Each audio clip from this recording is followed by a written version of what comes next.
اگلا سوال خیبر پختونخوا سے ابو ایمان صاحب نے کیا ہے. وہ پوچھتے ہیں کہ زید ایک عامل ہے، کبھی کبھی وہ ایسا بھی کرتا ہے، مثلا زید زینب پر عاشق ہے، زید نے اس عامل سے کہا کہ آپ اس لڑکی پر تعویذ کر دیں تاکہ وہ مجھ سے شادی کرے یا میرے ساتھ صرف گپ شپ مارے، حالانکہ وہ زید کے ساتھ رضامند بھی نہیں ہے اور گھر والے بھی نہیں رضامند، لیکن تعویذ کرنے کے بعد وہ تعویذ کی وجہ سے مجبور ہو کر رضامند ہو جاتے ہیں شادی کے لیے مثلا.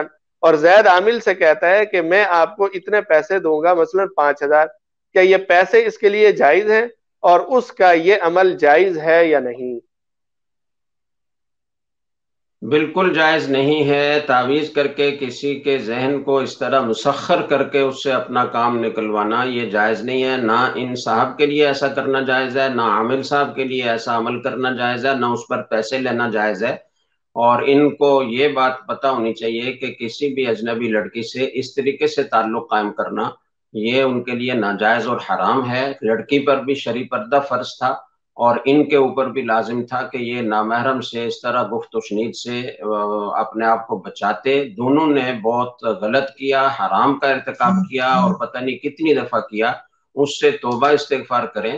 اور یہ جو کہا جاتا ہے کہ جی عشق ہو گیا بس اب اس کے علاوہ تو بالکل ہو ہی نہیں سکتا، میری زندگی ختم ہو جائے گی، یہ ساری فضول باتیں ہیں. اگر آپ کسی اللہ والے سے تعلق قائم کریں گے تو آپ کے عشق کا علاج ہو جائے گا.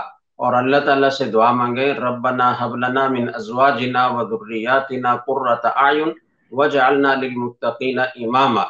جو بہتر سے بہتر رشتہ ہوگا انشاءاللہ وہ آپ کو اس دعا کی برکت سے ملے گا. تو اس ناجائز اور حرام کے ارتکاب سے باز آئیں، اس سے توبہ کریں، استغفار کریں اور وہ جائز راستہ اختیار کریں.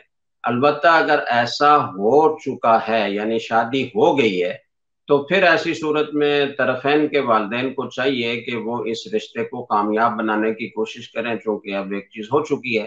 تو اب اگر اس میں وہ راضی نہیں ہوں گے اور طلاق دلوائیں گے تو دونوں کے لیے مشکلات پیدا ہوں گی اور خود والدین کے لیے بھی مشکلات پیدا ہوں گی. تو اگر ایسا ہو چکا ہو تو اس کو قبول کیا جائے اور دینی تعلیمات اپنے گھروں میں دینی کتب کی تعلیم کا سلسلہ جاری رکھا جائے تاکہ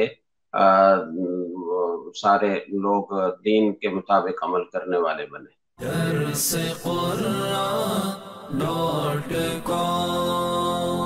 www.darsequran.com